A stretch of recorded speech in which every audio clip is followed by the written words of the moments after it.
How you doing? Again, this is Laurie Collins, and I'm Peter Collins. This is Peter Collins, I was going to say.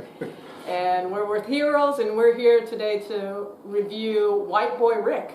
White Boy Rick. White Boy Rick. An interesting name, a title for a movie. Yeah, he's Rick. He's white. He is Rick, and he is white. Yes. So we just saw this movie a couple days ago, and I went in again. I knew nothing about this movie, but I do recall seeing a trailer recently for it, and so that kind of clicked with me.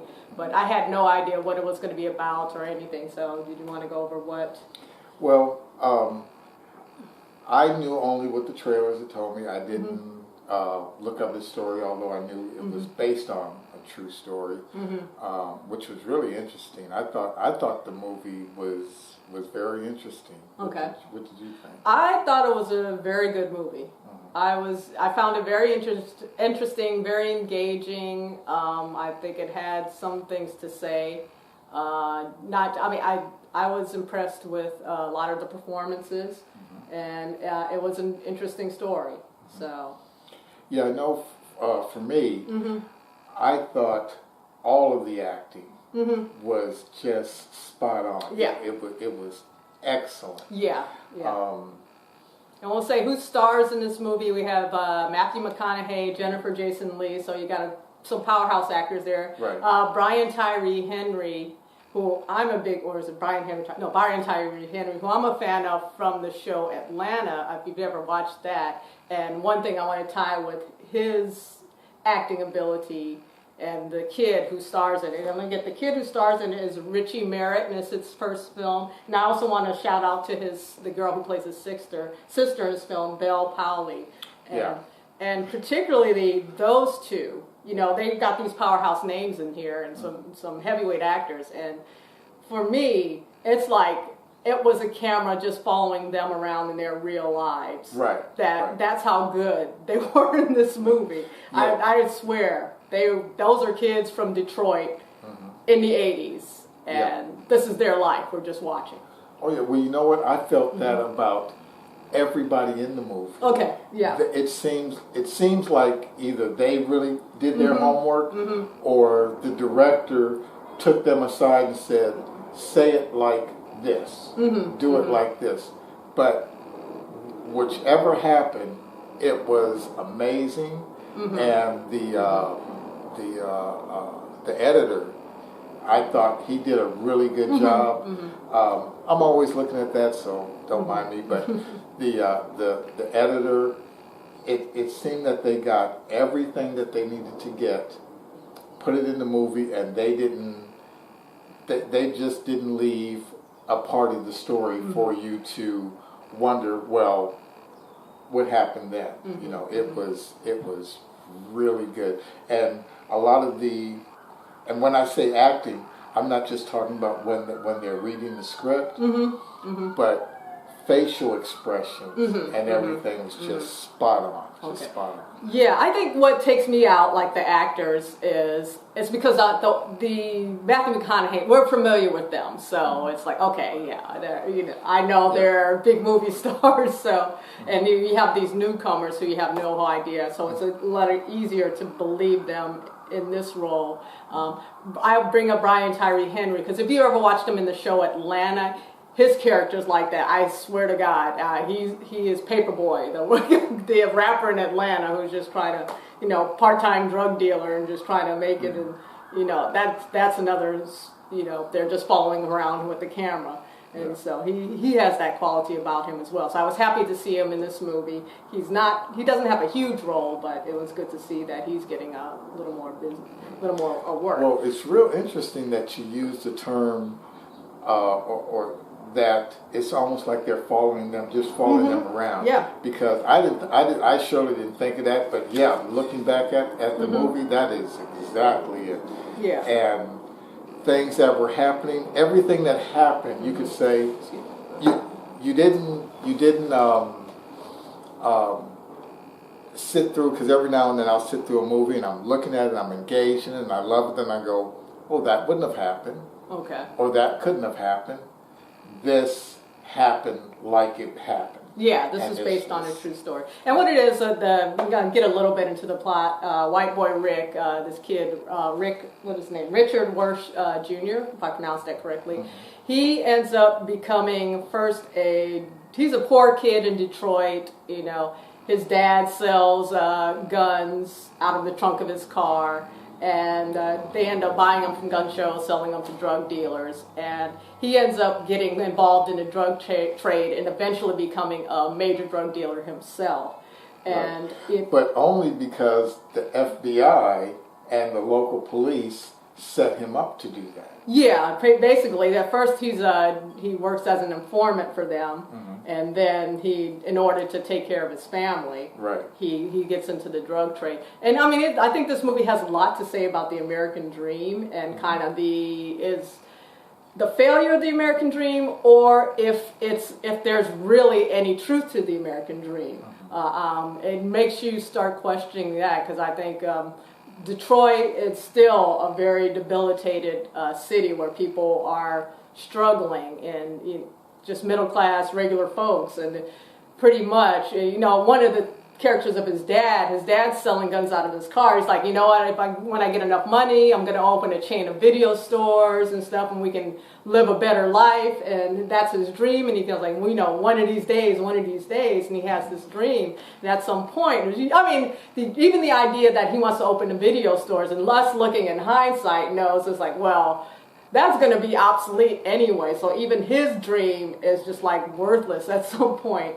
And I think But when he was going to do it was a bit of a good time. That was probably, he was actually looking to where it would have actually been maybe a couple of years before Blockbuster. Maybe so. So he actually had a forward mm-hmm. idea, and all he needed was somebody to believe in him mm-hmm. and to give him money. That's a good point. Yeah, which his son, through things he was doing, unlawful things. Yeah. He was telling his father, we can go from being on the borderline of mm-hmm. the law, which was selling the guns, which they would legally buy at a gun store, a gun show, mm-hmm. and then, but they knew so much about guns, especially the father knew so much about guns. There are different makes that look like an AR-15, mm-hmm. but it's not. Mm-hmm. So he would know the differences, and when the gun shows were selling them as AR-15s, he would say, "Hey, it doesn't have this and this, so I know it's not one, and I'll take it for a much lower price." So he was able to wheel and deal like right. that. He was crafty and clever in that respect, right? And stuff. But I don't know. I never got the impression he would have been able to pull off his video store empire. No. He just didn't seem like, and I think that's what it says. Like a lot of people, you have this dream of like succeeding in America, and really is a kind of a false dream. And what happened, what did pull them out of it was selling guns to drug dealers and eventually selling drugs to people. So basically, your American dreams can't live unless they're crushing other people, or, right. It's right. kind of what, like a big picture kind of message I got from this movie. It's like, it's really kind of depressing when you think about it. It makes you think about it being an American. It's like, is that really the case? Because we have a lot of cities still like this, that it seems America has abandoned, that were once thriving, and now it's just like, you gotta scrape and hustle and do illegal stuff. And then even the illegal stuff doesn't pay off, It's like once you achieve this financial success and you're able to take care of your family, and then the authorities come in and even promises they can make and you to do the right thing, and that even can get yanked away from you. Yeah, because going a little bit deeper mm-hmm. into the story, but without telling the story, there is this section that the kid is told, hey, mm-hmm. if you do this, we can do this for you. But they never mention exactly, and it was like, we might be able to. And then when it's all said and done, they have what they want, but the kid and his father and his family right come out with zero. Yeah. And it's, you know, like you said, it's a real life story on, right you know, here's the dream, here's the piece of cake, and as Yeah. you're trying to get to it, oh, too yeah, bad. Exactly. Snap it away from me. Yeah, You yeah, know? it's kind of like, oh, no, sorry. Yeah. And I kind of see that in like all the characters, you know, because you have the drug dealers. I think everybody was portrayed pretty fairly and evenly and stuff. You can see them. It's like, well, you know, we want to live this dream, and this is our only resource to do it. Right. These illegal activities is kind of what I got from it. There was something else I wanted to mention, I think. Well, you know, I thought this was a really good movie. Not a great movie, but just, I thought it was well written. I thought it was well acted. I thought it was a good story. I was engaged through the whole thing, even though we saw it really late at night, and I was tired, and I was fighting sleep. Fighting sleep, not because the movie wasn't interesting. It was just late. And that's a true test. If I want to stay awake to catch the story, you know, to see what goes on with the characters, I think that's a good sign. You know, I don't know how well this movie is doing, but you want to give it a rating, or you have any more words? Yeah, to let's go ahead and give it a rating. But before I give it a rating, I do want to say, if you guys want to see a really good, engaging movie that does have a lesson to it, or that you think you might want to bring a teenager with, so that you can kind of let them see this and then start asking, what do you think?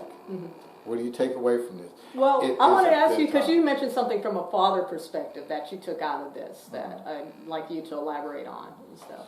Okay, well, from the father aspect, there's a lot of teaching in this, a lot of teaching moments.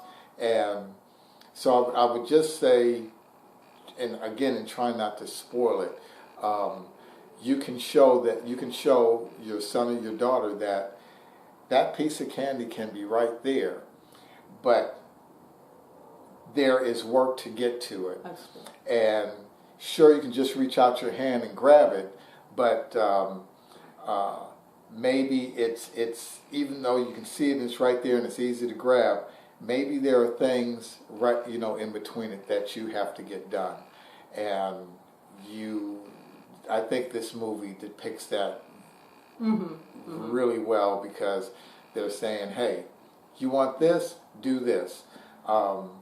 You can either work hard, maybe never get your dream, or we can just reach out and grab it. But a lot of times those things come with a price. Yeah, there's definitely a price for that. So I don't want to do like ratings on a 1 to 10 or thumbs up, thumbs down. My rating scale is, should you see it in a movie theater? Should you see it on home video? I think if you see it in a movie theater, I don't think it's a must-see movie. But if you have some time and you want to find a good movie to watch, it's good to go. I always think this movie reminds me of something. You're looking on Netflix, you can't seem to find anything, have no idea what this is, and you click on it, and it happens to be a good movie. That's where this is going to shine to me. This is a movie I'd be happy to run across on Netflix. Okay. Yeah, on an afternoon.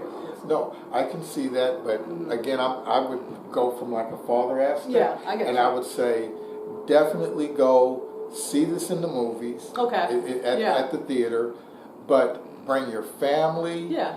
Bring your son or your daughter, however you want to do it, and plan a dinner at some place quiet afterwards.